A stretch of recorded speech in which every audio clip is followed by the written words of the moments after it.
राम राम दोस्तों। तो अभी जो आपका लास्ट हमने किया हुआ था क्वेश्चन नंबर 71 टू 90 किया हुआ था। आज जो है 91 क्वेश्चन के आगे करेंगे। 20 क्वेश्चन आज भी करेंगे। ज़्यादा भी कर सकते हैं, आपके ऊपर है, आप कितना देख सकते हैं। क्योंकि रिस्पॉन्सेज कम आ रहे हैं, डी ट्रिपल एस बी की तैयारी अगर आप कर रहे हैं तो प्लीज़ ध्यान देते रहिए। क्वेश्चन नंबर 91 ये बोलता है कि विच one is the characteristics of transformational leader. जब भी ये ट्रांसफॉर्मेशनल लीडर की बात आए, आप हमेशा याद रखिए महात्मा गांधी जी को, ठीक है? तो इसमें जो है उनकी विशेषता, वो है आपका point 1, gives personal attention, treats each employ individually, coaches and advises. ठीक है? प्रत्येक कर्मचारी पर व्यक्तिगत ध्यान देता है, उसके साथ एक-एक कर बर्ताव करता है, उसे सिखाता है और सलाह देता है। Okay? Which one is not, ये देखिए नॉट जो है ना, इसको आप बहुत मन से रखिए हमेशा। Not a role of public sector, कौन सा पब्लिक सेक्टर का रोल नहीं है। पब्लिक सेक्टर बोलने का मतलब जो गवर्नमेंट कंपनीज हमारी होती है, रेलवे आप ले लीजिए, ठीक है? तो या फिर बीएसपी है, सेल है, ये सारे जो है पब्लिक सेक्टर कंपनीज है हमारी, तो इनका रोल नहीं होता है। तो इनका जो है कभी मोटिव जो होता है प्रॉफिट अर्निंग का नहीं होता है। Okay? Which one is true, कौन सा एक ट्रू है। तो पहला पॉइंट से पढ़ना शुरू करते हैं। प्रबंध पेशे की समस्त अपेक्षाओं को पूरा नहीं करता है। प्रबंधन जो है पेशे की समस्त अपेक्षाओं को पूरा नहीं करता है ना? पहला पॉइंट है। दूसरा पॉइंट ये बोलता है, कुछ कुछ तो सही है इसमें, है ना? सही तो लग रहा है। प्रबंधन को द्विस्तरीय कार्यकलाप माना जाता है, नहीं, ये तो गलत है। ये त्रिस्तरीय है। 3 लेयर्स में लेवल्स में इसके होते हैं। और ये बोल रहा है नियोजन समस्याओं को की रोकथाम कर सकता है। Planning can prevent problem. जी नहीं, प्लानिंग केवल अ, एक तरह से आपका वो है कि प्लानिंग जो है फ्यूचर में जो प्रॉब्लम्स आने वाली हैं, उससे कैसे बचा जाएगा इसके लिए होता है, ना कि ये कि उससे हम बच ही जाएँगे। ज़रूरी नहीं कि बच जाएँ, बच गए तो अच्छी बात। आखिरी पॉइंट है organising function examines the activities and resources required to formulate the plan. जो संगठन होता है, प्रकार्य होता है, योजना बनाने हेतु आवश्यक क्रियाओं और संसाधनों की जांच करता है। जांच नहीं करता है, इकट्ठा करने को ऑर्गेनाइजिंग बोलते हैं, ठीक है? ऑर्गेनाइज करना, इकट्ठा करना। तो option 1 will be your correct answer. Question number 94. It is a market where low risk, unsecured, and short term debt instruments that are highly liquid are issued and actively traded every day. This market is known as, इसको अपन बोलते हैं money market, ठीक है? Money market इसको बोला जाता है।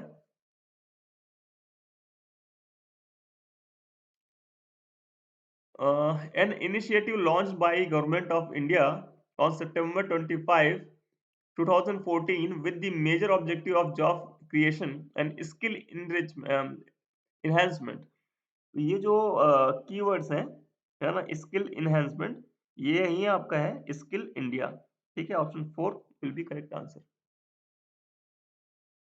Question number 96 बोलता है, अंकित ने भावना पर 60,000 रुपए का एक बिल लिखा। Ankit draw bill on Bhavna for 60,000। Ankit endorse it to Charu. Ankit ने इसको चारू को दे दिया in settlement of 70,000 at a discount of 2%। 70,000 के सेटलमेंट में दिया था और डिस्काउंट 2% का। अब देखिए ये जो क्वेश्चन है, सेम क्वेश्चन आपका ये हमारे से पूछा गया है, ठीक है? सेम क्वेश्चन आपका ये हमारे से पूछा गया है। तो ये जो क्वेश्चन है सेम आप याद रखेंगे। ये क्वेश्चन बहुत इंपॉर्टेंट भी है और कुछ चैनल हैं जिन्होंने थोड़ा-सा गलत इसका आंसर दिया हुआ था। 1-2 चैनल मैंने देखे। तो अब थोड़ा-थोड़ा इसमें वो रखना, क्लियर रखना अपने माइंड को कि यहाँ पे 2% जो बट्टा है, जो डिस्काउंट दिया गया है, वो डिस्काउंट जो है आपको कैश डिस्काउंट दिया गया है। ये जो 2% है, ये 2% आपका एक तरह से क्या है? कैश डिस्काउंट है ना? कैश डिस्काउंट है ये। और ये कैश डिस्काउंट मिलता कैसे है?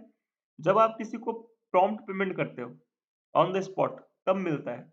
इस पर्टिकुलर केस में क्या हो रहा है कि if the bill is dishonored on the due date by the what amount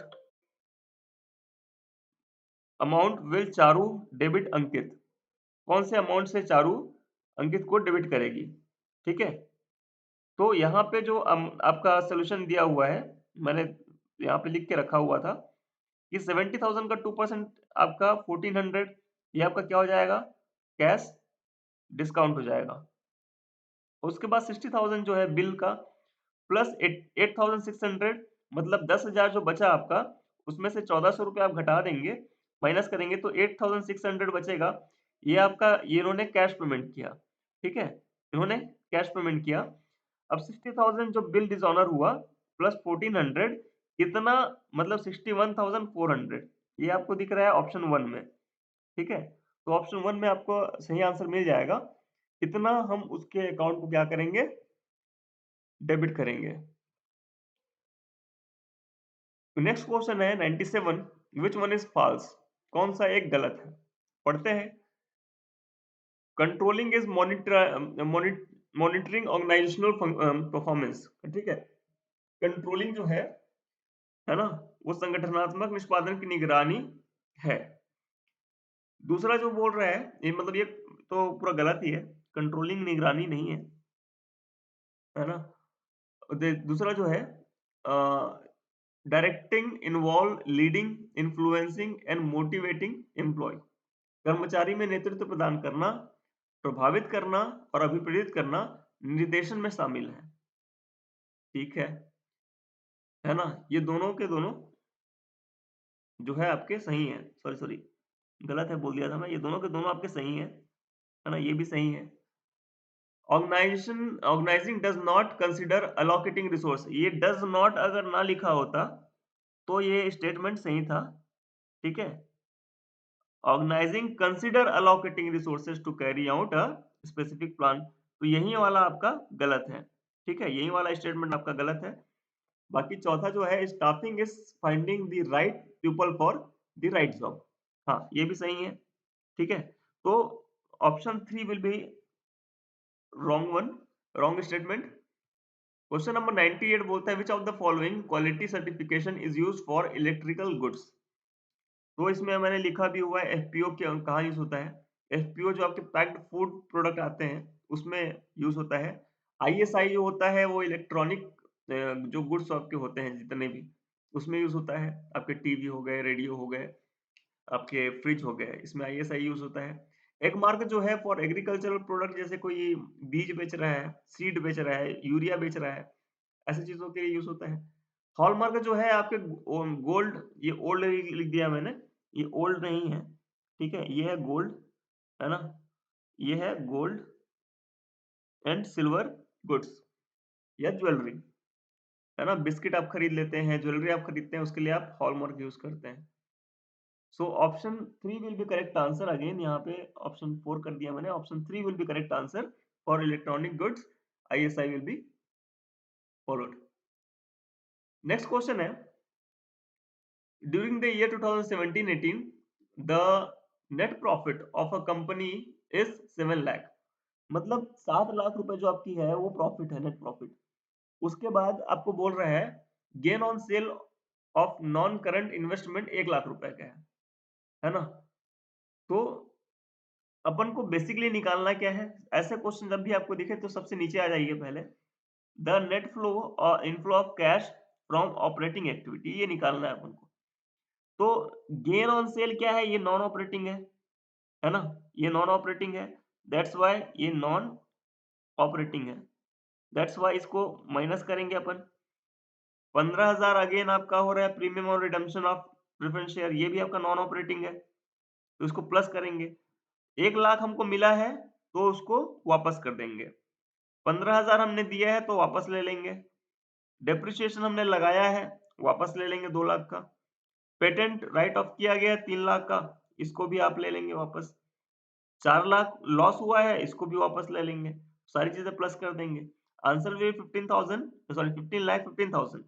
So the option 2 will be correct answer.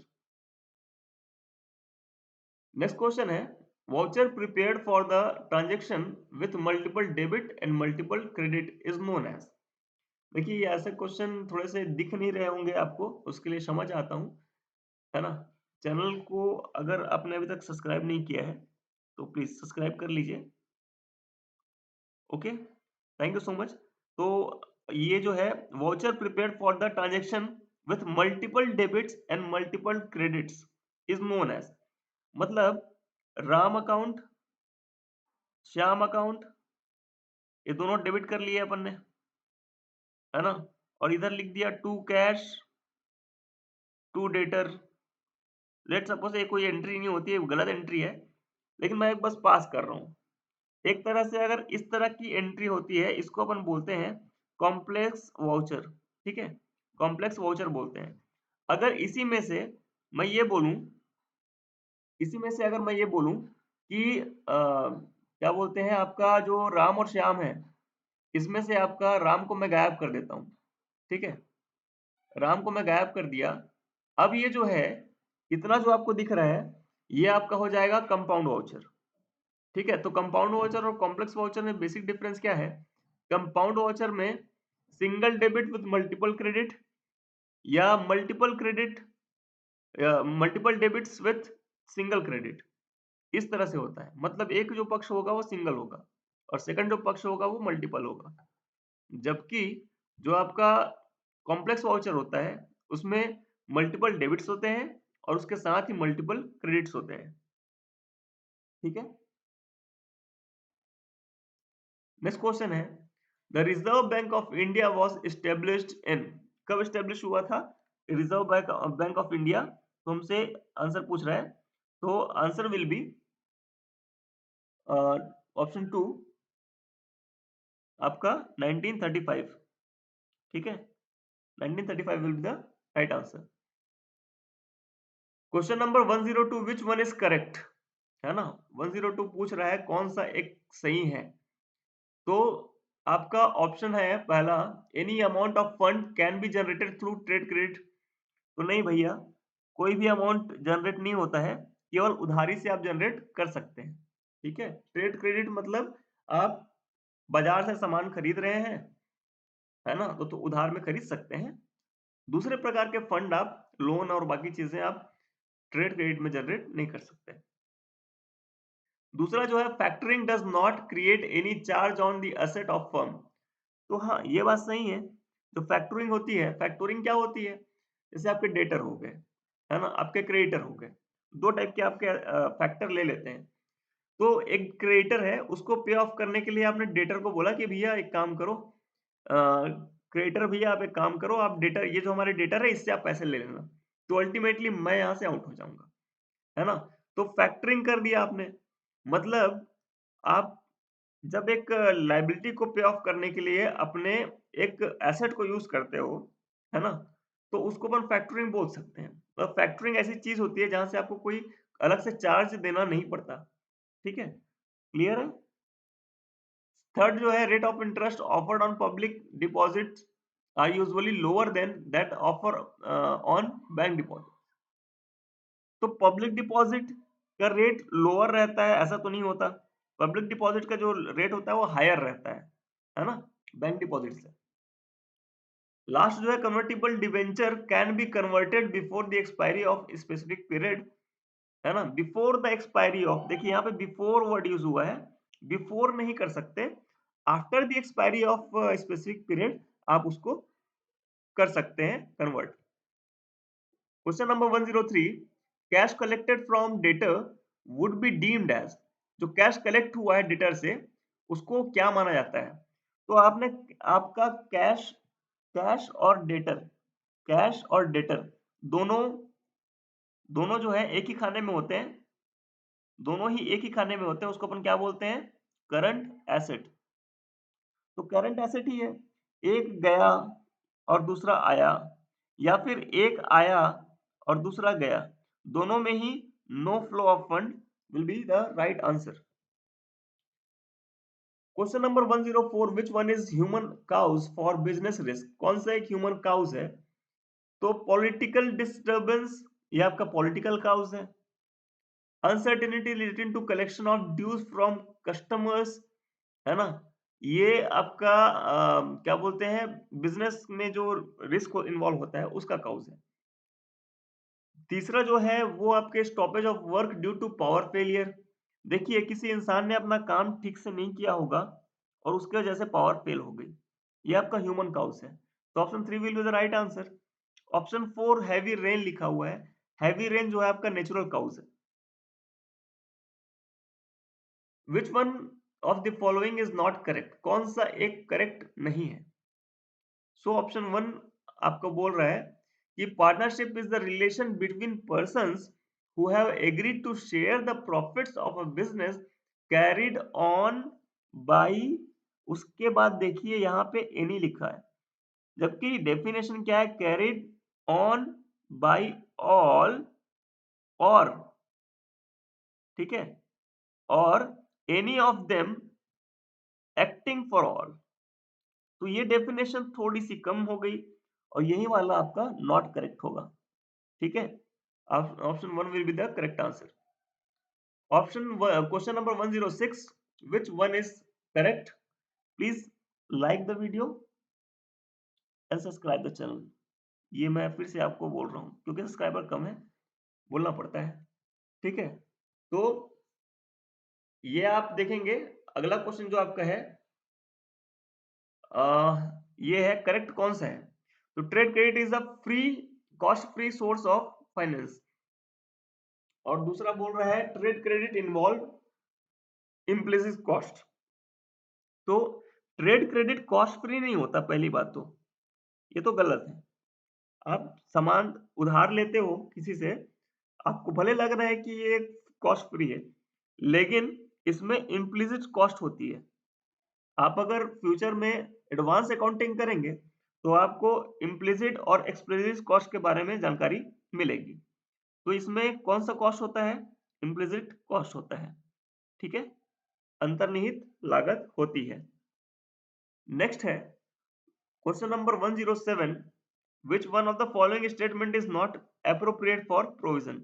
कौन सा प्रोविजन के लिए एप्रोप्रिएट नहीं है पूछा है ना, एप्रोप्रिएट नहीं है। प्रावधान के बारे में निम्नलिखित में से कौन सा कथन उचित नहीं है, सही नहीं है, मतलब गलत बोला गया है? तो ये है कि आपका creation of provision satisfied the principle of conservatism. हाँ, बिल्कुल सही बात है कि कंजर्वेटिज्म प्रिंसिपल के अंदर ही आप प्रोविजन को क्रिएट करते हैं। सेकंड जो है, provision is a charge against profit, बिल्कुल सही बात है। प्रोविजन जो है आपके लाभों के विरुद्ध एक प्रभार है, यानी चार्ज है।